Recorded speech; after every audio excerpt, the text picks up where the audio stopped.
What in the actual... You're tuned in to AfterBuzz TV, the ESPN of TV talk. Now, let the buzz begin. Wow. I'm going to be honest, like, my mind is blown. And also, like, I'm hearing this music here, and I'm like, It's a lot to process. It's a lot to process. And, like, this episode was dark. It was so heavy. Very heavy. Very heavy. If you guys are joining us, you're probably watching Catch 22 on Hulu, which is an incredible series. We're now 3 episodes in. Of the 6 of the miniseries, we're halfway done. And what a way to get us halfway. I mean, that ending in this episode, incredible. Guys, thank you for watching this after show on AfterBuzz TV. I'm your host, Michael Clouse, and I am so grateful to be joined by my wonderful, lovely co-hosts, Linda and Janine. Hi, guys. Hey, guys. I mean, there's so much to break down. Obviously, we ended this episode with McWatt killing Kid Sampson. Just almost seems out of nowhere. Thought going into this that we were going to talk about flying over Bologna was going to be the huge thing, and then that last thing just jumped out. So we're going to be talking, obviously, about McWatt. Obviously, we're going to be talking about the Bologna. Going to talk about Milo's work, which is expanding into M&M Enterprises. Fantastic. And then again, our special segments in news, talking about, you know, the real life World War II heroes that, you know, we owe so much to. All of us here owe so much to. So let's just get right into it. I want to get your overall thoughts, ladies. Okay, so it was a lot darker this week, or this episode. I still really enjoyed it. I felt like there was a lot more depth with this one. However, I'm jarred. I'm full on shook right now. I'm processing what happened. I mean, I agree with you. I think that it goes along with everything that we've been saying thus far, where you go into war, you're not exactly sure what it's about. So it seems like maybe you're on a mini vacation, you're kind of learning as you go, and then it gets dark because you were actually killing people and people die in front of you. And that's what shook us in this episode, where we knew a character, they were messing around, and then all of a sudden he's dead, and then he kills himself. And the darkness of war and death, you know, was basically a slap in our face in this episode, I felt. Yeah, it's really contrasted with the leisure time they have between flying sessions, which I don't think typical war feels like a vacation, but in that setting, it feels safe. And you're having fun with your friends. And At the lake. At the lake. Yeah. One of the main casualties of war is your own sanity. Yeah. And that is definitely what we found out here. So let's just get right into it. Topic number 1, McWatt at the very end. He's flying around and he thinks that he can pull up in time, and he can, and he literally smack dab hits Kid Sampson, and then as a result of that doesn't know what to do and flies into a cliff and kills himself. Did you see it coming at all? Not even a little bit. It's very reminiscent of, like, you know, in Psycho, when, like, the lead character dies, like, right at the beginning of the movie, and you're like, what are we supposed to do now? These were 2 really important characters for their little troupe, and for them to go in such a dramatic, unexpected, shocking, violent way, like, where Non-war way, too. Non-war way, yeah. It was like friendly fire, I guess you could even say. Yeah. And so it's like, okay, well, if they can do that in episode 3, like, what are they going to do in 4, 5, and 6? So my question is this. First of all, why are you in the plane? Why are you by yourself? Why are they, like, leisurely kicking it in the lake in inner tubes, but you're in the plane? Like, are you playing chicken? Did you steal the plane? I had so many questions in that moment. And then for the simple fact that, you know, you're not high ranking and you're in this plane and then you kill your friend because you don't know how to, like, swoop up fast enough, just says a lot about where they are and what they were doing. It was terrible. Yeah, and shocking. then there wasn't a lot of answers either, because I think we all thought that this, you know, episode was going to go on a little more. It was certainly, we feel, a little shorter episode. You know, the other ones probably were about 40 to 50 minutes long. This was a lower end, about 42 minutes. And it was just, it left you with so many questions. So many And questions. I even had the question of people like, what's the reaction going to be next episode? What's the Colonel going to say? Obviously, the Colonel this whole episode was pissed. Yeah. And what's he going to say this next time? Linda, you were saying that he cracked. Or was it Janine who was saying he cracked? Someone in the we were watching this said that he cracked. Yeah, I mean, all of them are already experiencing their own early signs of PTSD. And McWatt seemed like the type of guy who, like, he had been cracking, and the tipping point was the public humiliation. I think that was the tipping point, and I think he was trying to restore sort of that manhood power, so to speak, and also probably punish the rest of the guys a little bit who he probably felt let him down. Yeah. And so he tried to pull a move that he thought was just going to be like, you know, getting them all riled up a little bit, and it ended up having really, really serious consequences. So yeah, I definitely think he cracked, and then he was at the point of no return. My thought was when he had, it was a pole with a flag on it of something, I actually thought that, okay, if this is going to go wrong, he's going to, Kid is going to throw it as like a javelin, and it could like break up or hit something, or there could be an incident there. I did not see it going the other way around, where Kid was the one. It's a total innocent life.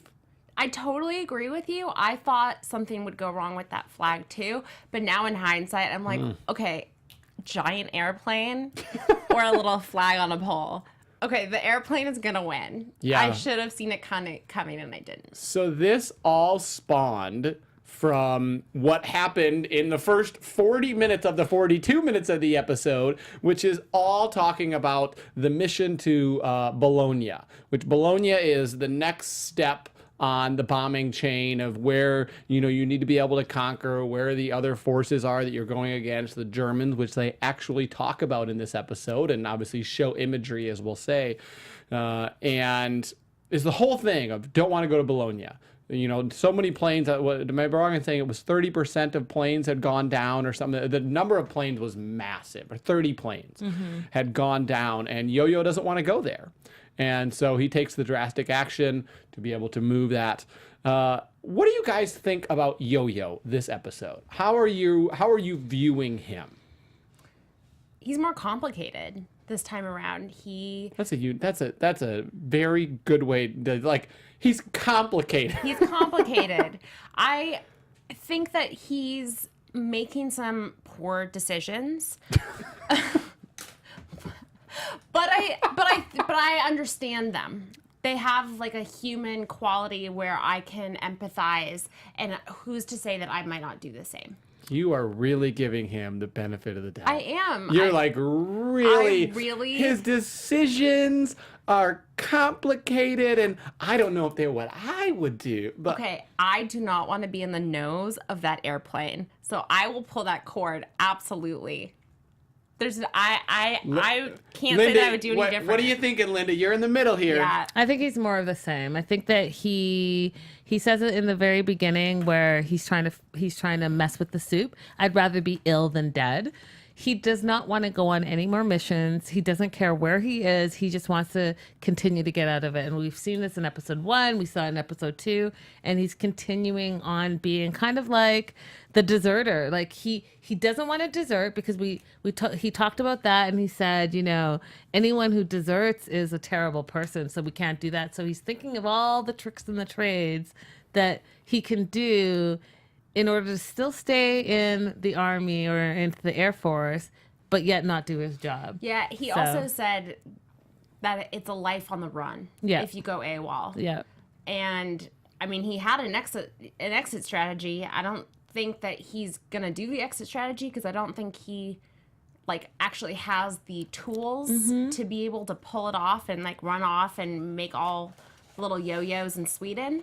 But yeah, I mean, you're right. It is a little bit more the same. He sort of planted those seeds already, but it's complicated. I stand by that. I'm going to go like 5 steps farther and say that he is the antagonist and that Corporal is the hero of this episode, and I'm significantly siding with him more, and I'm going to tell you guys why as soon as I talk about AfterBuzz TV, which is where we are here. We're the ESPN of TV talk, and we live by that because we do over 100 hours of content every single week. 100 hours of original content, basically any show that you guys enjoy, whether it's on Hulu like Catch 22, whether it's on Netflix or Amazon or another streaming service, or just regular television.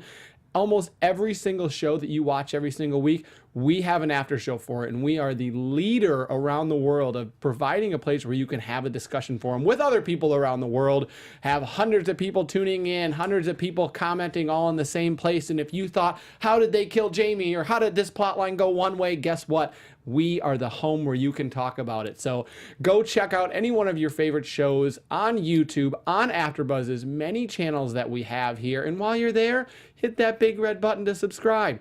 Go give us a thumbs up. Go on anywhere that you can find a podcast. We have content there, and you can like, comment, rate, subscribe, and then go tell a friend. All this content is free. It's super awesome. All you have to do is just show us some support, and we appreciate that. So as I was saying, Yo-Yo he is this such an antagonist role of like, I want to side with him. I want to be like, I totally get it. But there's still like that right and wrong where I look at it and it's like, I understood maybe the poisoning of the soup, but then you look at it and you're like, that actually has consequences. And then that leads to the next, obviously, where you have Major actually going to Bologna and getting captured. And where did he go? Will we ever see him again? I don't know. He's not the smartest character, obviously, but he's still an innocent bystander who was hurt. And then you have it where the 12 planes are going down. And it's just like so, and obviously, McWatt killing Kid Sampson is not a fault of Yo-Yo, but it's a direct result of Yo-Yo's actions. McWatt feels embarrassed. McWatt was called out. He did not want to turn that plane around, but all because of Yo-Yo's actions, all of these things are being put into place that are putting significantly more people at risk. And like, I look at him now and I'm just like, I was feeling the last episode, like, maybe I can try to see past you. Like, I wouldn't want to be there. If you're drafted, the draft sucks. I'll try to give you the benefit of the doubt. But when you start actually hurting other people, that's where the line is for me. I will play devil's advocate and Love it. say that while I said earlier that he is making some questionable choices, and I disagree with things like him poisoning the soup that really did look so good, and telling only his friends not to eat it, like that's a questionable choice. Like it's okay for everyone else to get severe indigestion, but your friends are saved. However, I wouldn't go so far as to say that he's an antagonist. He's an anti-protagonist. He's like a troubled soul that you want to get behind. And I also wouldn't necessarily say that the Colonel is the protagonist because, right, he keeps upping that mission number. And I don't think that a protagonist makes. You're sitting in the middle there, Linda. I am in the middle. You're taking it all in. I think that you guys are both making excellent points. However, I think that we have to remember that we are in wartime and nothing is going to be logical. Nothing is going to make sense in the moment, especially if you're having a human emotion and reaction to a situation. So I don't think Yo-Yo is the antagonist per se. Does he make questionable decisions? Absolutely. Do I think he poisoned the crew with the soup? No. I think that he like messed with it and it tasted off. It turned bad or whatever, but I don't think he intentionally poisoned them. And as far as the sergeant and him upping the ante, I think that just again goes along with war. It's never ending, like we've discussed, whether you're in active war or in a Cold War or moving towards war. So he's doing his job. So I don't think that he's necessarily the hero. I think he's just doing his job. Huh. It depends how you view doing your job of the right thing. And do you support what that job is? And that obviously is a huge part of war is, do you agree with the job? Right. So I'm not saying he's doing the right thing. I'm saying he's doing his job. And whatever that looks like, whether it's right or wrong, he's doing his job and that's it. But I think in the Catch-22 universe, the leadership it's like a fact that the leadership is sort of unnecessarily pushing the limits of their men. Like, what is the benefit of upping the mission? It's for him to get glory. All the glory. It's not necessarily to win the war. It's for him to have personal glory. So Him being the Cathcart. colonel. Yeah. Yeah. So I think while there are definitely things in wartime that you're going to have to do that you don't want to do, I don't think that's necessarily his situation because he's in it for the wrong reasons. I agree with that. I would have been okay with him raising it to 45, not to 50. I think, and I don't know what another form of punishment would be, because it at the end of the day, it is human life. I mean, it is a satirical show, but Major who disappeared, he's probably dead. So that is a human life consequence. You have to like show that this is a life and death thing. And while, again, I'm fine with the soup. Like, yeah, it happens. I thought it was clever.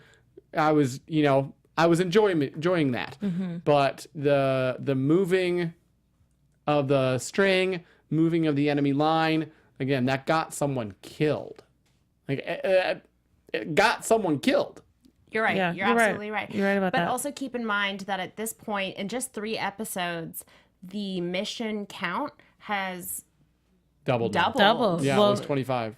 It started at 19. Oh, yeah, Right? that's right. And then it went to So 25, and then... more Yeah, than doubled. it's more at than this doubled. point. And now they're at 29, I think. I think they're 29 in. They didn't give it a specific count, but they This time, yeah. They kept saying when it was, I think it was 35, they had 6 left. So maybe I guess now they're at 30 because there's the one that they came back from Right. to Bologna, which I always I want wouldn't to be say surprised if Bologna. Me too. I wouldn't be. I wouldn't be surprised if the colonel doesn't allow that mission to count. Also, so to torture Yo-Yo, that's one more added because you guys turned around. You didn't actually drop any bombs. Right. I wouldn't be surprised. A lot of the punishment that they got, in addition to having the mission up, was that they weren't able to get the great food. Yeah, that baked Alaska looked good. Baked Alaska. I don't know if I've ever had it, but I've never had it.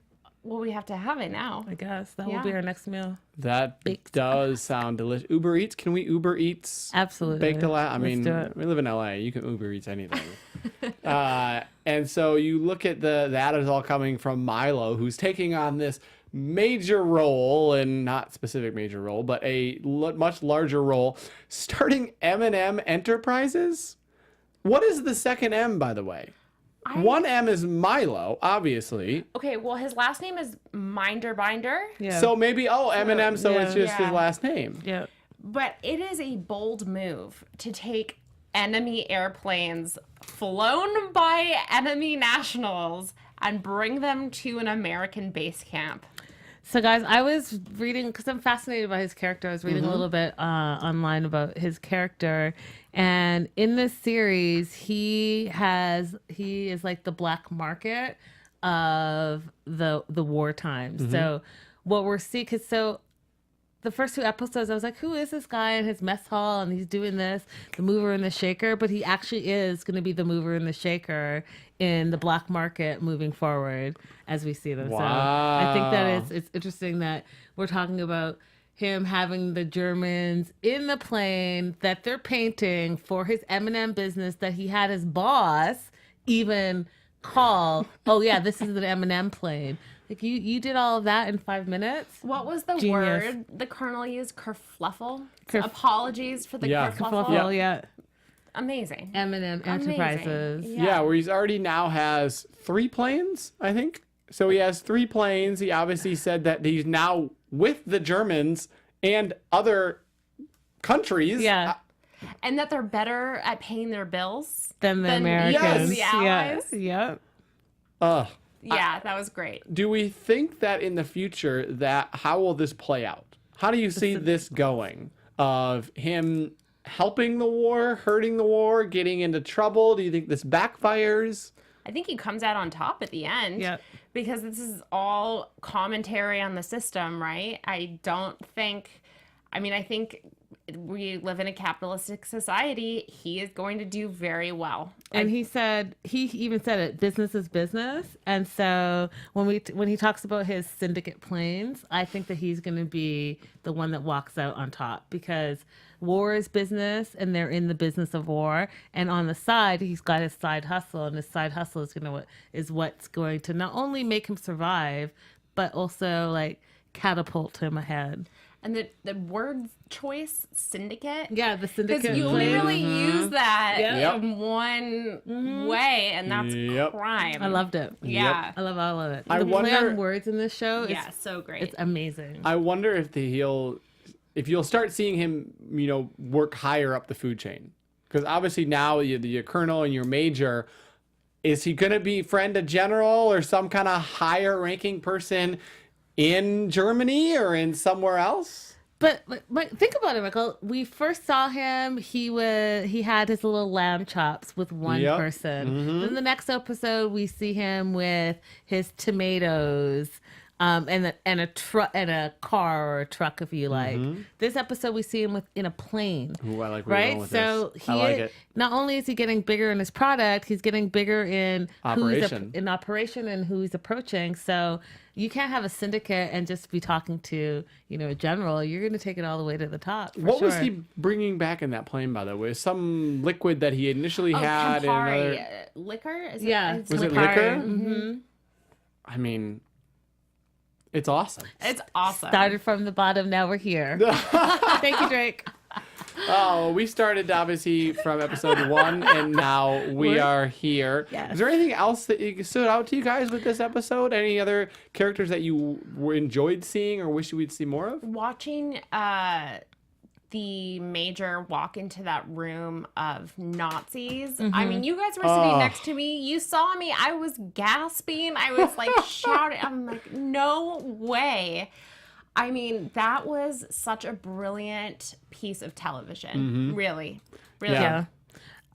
For me, what stood out was the brothel and the young men, and the way they were talking about women.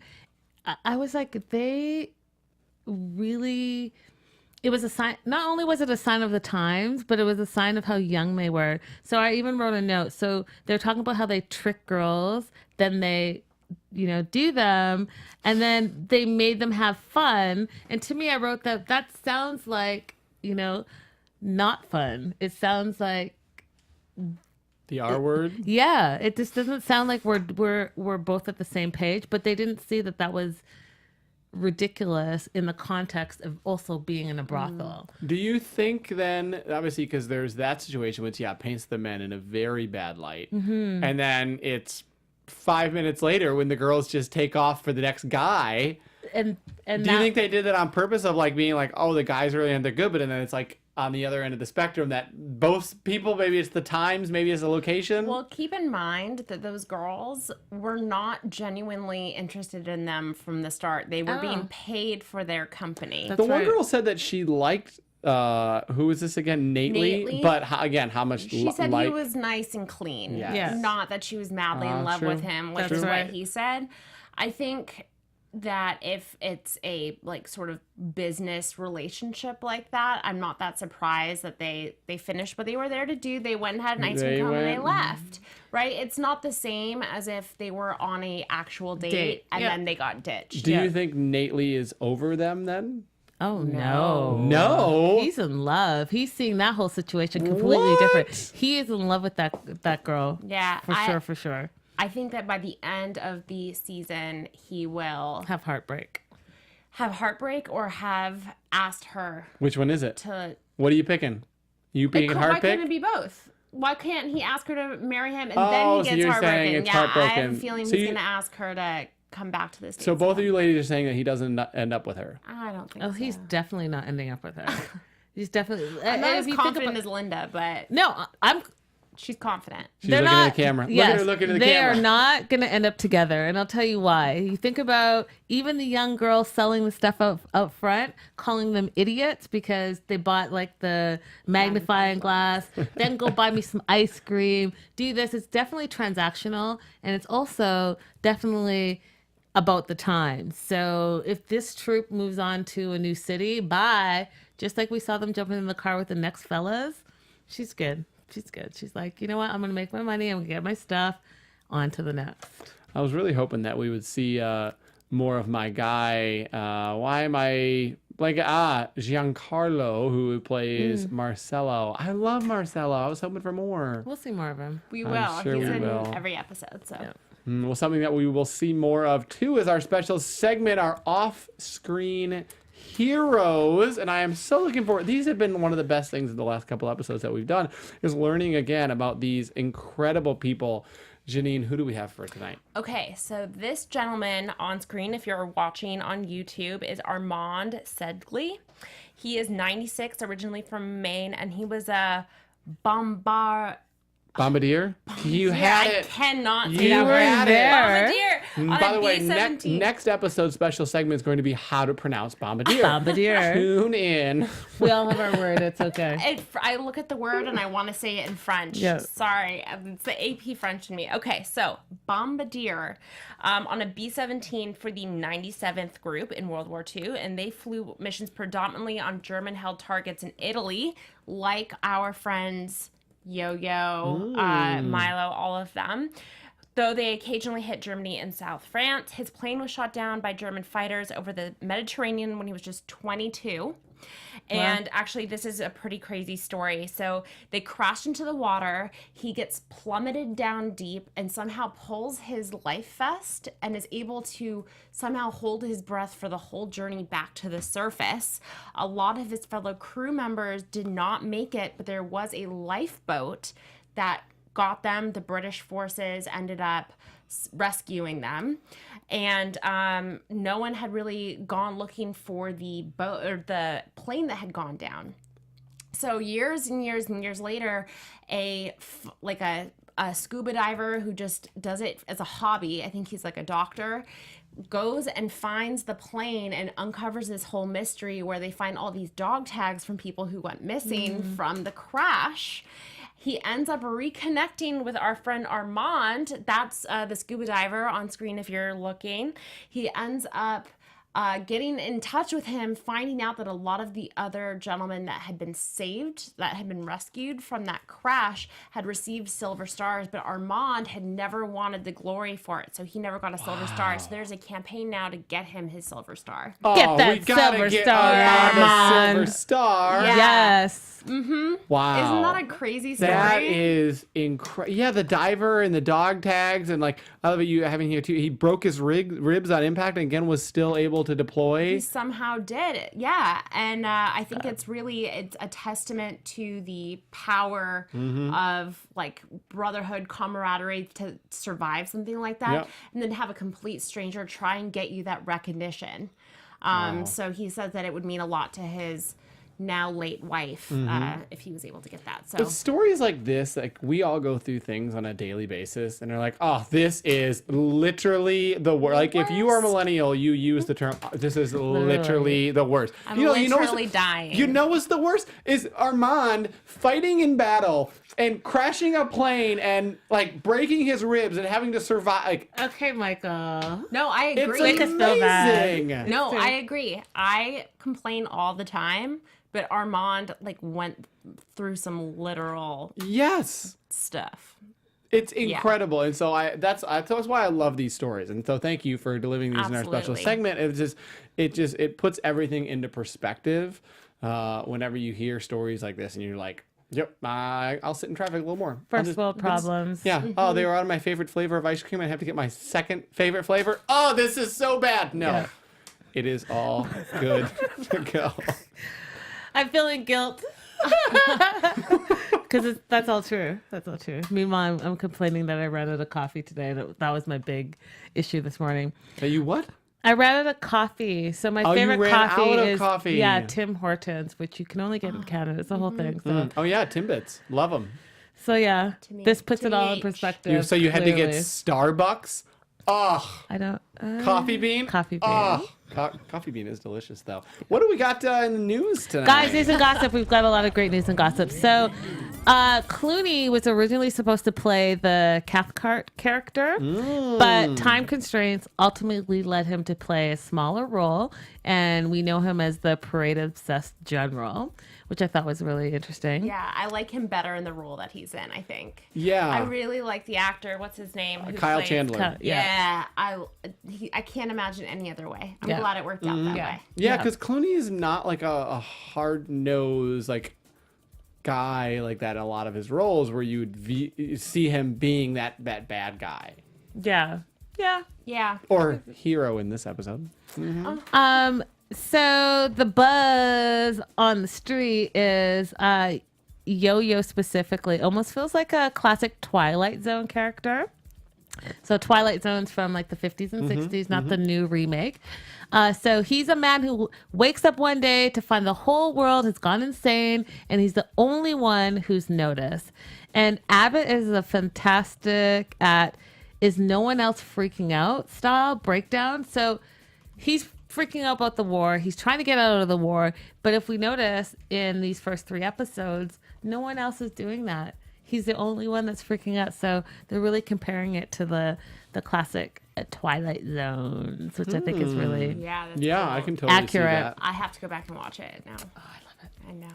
And according to a Collider interview, and I am going to kind of read this verbatim, loving the show so far. Glaring problem with Catch-22 thus far is that all of the characters are the same shape of white dude who frankly all even sort of look alike. You could read this as a commentary, they say, on the facelessness of war, which I can see that being the case. The way those who fight barely get a name and a face after the efforts that they do kind of chews them up and spits them out, which we were kind of talking about just earlier with your special segment. Or you could read it as the same diversity problem that TV has had since TV was first a thing. And not every story needs to set a new bar for diversity, of course. And Catch-22's environment doesn't lend itself to a sort of tragic boys being boys tone. But look at the times and look where they are. You know, in Italy, there are other Italians that don't just look like blonde hair, blue eyes.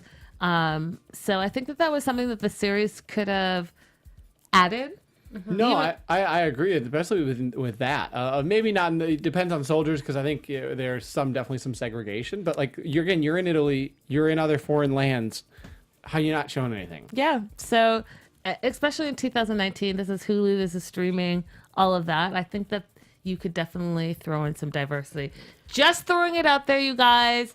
So- We all don't look alike, so let's have that reflected. If it was a matter of life. historical accuracy, they could have even just acknowledged it. That's it. That's all I'm saying. Yeah. Do and something. and had that be integrated into the plot somehow or into a conversation, and then they move on. Like, There's always a way yeah. to be inclusive. That is the motto that I personally live by. You can be inclusive because that's what real life looks like. You want to look around, just look around. Look around, go outside your door and look around. Not everyone's going to look exactly like you. So there was the order of desegregation by President Harry Truman in July of 48. So all units were segregated. There were 125,000 African Americans who served overseas in World War II, which is obviously where this takes place. And certainly there were, some famous segregated units like the Tuskegee Airmen and the distinguished 452nd Anti-Aircraft Artillery Battalion. Right. So if you have 125,000 people that don't look like you, I'm sure you could get one or two on the screen. Moving on. So if you guys are watching us, we have George Clooney and Kyle Chandler. They are at a red carpet premiere for Catch-22. And I love these two together. I think that they're so handsome and dapper. The next photo is behind the scenes of George Clooney directing, because we know that each of the creators directed 2 episodes each. And so this is one of the episodes that he directed. And I just think that he looks super happy. And then that last photo that I have there with the tomatoes, it's just my shout out to Milo and his growing business. I'm not even a fan of tomatoes, and those look delicious. They had last episode the tomato where you just cut it in half, put olive oil and some seasoning. Yeah. And I was like, done that. I'm not a big like straight tomato fan either, but that did look delicious. Yes.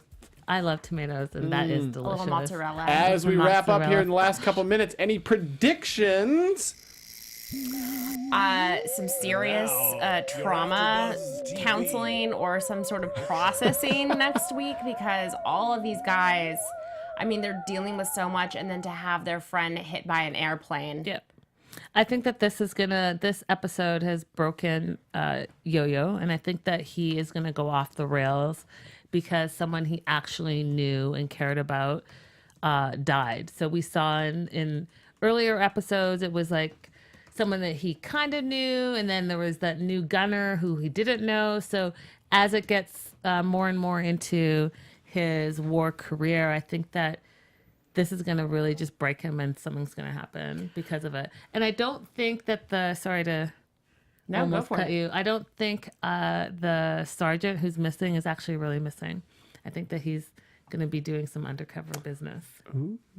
Wait, the sergeant? Oh, from the previous episode. From the what's it called? You're talking from the previous episode where the plane Major went down. DeCoverly? Yeah. Oh, Major. Okay, Yeah. okay. Yeah. Because I didn't know, because we still don't know what happened to 2 episodes ago. 1 episode ago when his friend, we don't know if the plane got shot down, still missing in action. Yeah. Yeah, I also think that Yo-Yo is going to give it another go in the hospital ward. Oh, that's going to be throughout. Yeah, but I don't think that I think he's going to be like, you know what, I can handle the Texan. I think we're not done seeing the Texan. He's going to go back. We're going to see our gentleman friend in the full body cast. And I also feel like we're going to see a lot more of that nurse. And the doctor, because the doctor seems And the doc. Do be you able to think call him out. that he's going to get caught? There was an inkling when he was talking with the chaplain of, ooh, this sounds like you did it. He's not being very, like... Coy. Yeah, he's being very open about it. If you're looking, he had guilt on his face in every scene. Yeah. So, yeah, he will get caught. You would say that he's making some questionable decisions. He's a complicated man. My complicated. goodness. young man making questionable decisions about his future Look life. at you standing up for someone who's blatantly causing other people to die. All right, prove me wrong. Let's watch I don't have to episode 4. I don't have to prove you wrong. He proved you wrong. I don't think he's blatantly causing people to die. I don't think so either. The disregard for human life. And I don't agree with that either. I no. think that he's just, That might be over the top. yeah, I think it's a lot over the top, very dramatic, but We'll see after we'll see. the next episode. We shall for see, sure. and that is episode 4. And you just got done watching the after show for episode 3 here on AfterBuzz TV. Again, the ESPN of TV talks so many other shows, but this is the show that you want to keep tuning into. Episode 4, which is already out on Hulu, and we will be doing an after show for it. But until then, ladies, where can they find you? Guys, you can find me all across social media at Linda So Girly. And I'm Janine Doyon. You can find me at Janine Doyon. And I'm your host, Michael Clouse. Thank you guys for joining us. You can find me on social media at The Only MC. Again, we're halfway through. I'm so excited to see how this episode and how this show will finish out. The episode's finishing out right now. We'll see you next time. Bye, guys. Our founder, Keven Undergaro, and me, Maria Menounos, would like to thank you for tuning in to AfterBuzz TV. Remember, we're not just the first, we're the biggest in the world, and we're the only destination for all your favorite TV shows. Whatever you crave, we've got it. So go to AfterBuzzTV.com and check out our lineup. Buzz you later. The views expressed herein are those of the hosts only and do not necessarily reflect the views of AfterBuzz TV or its owners or principals.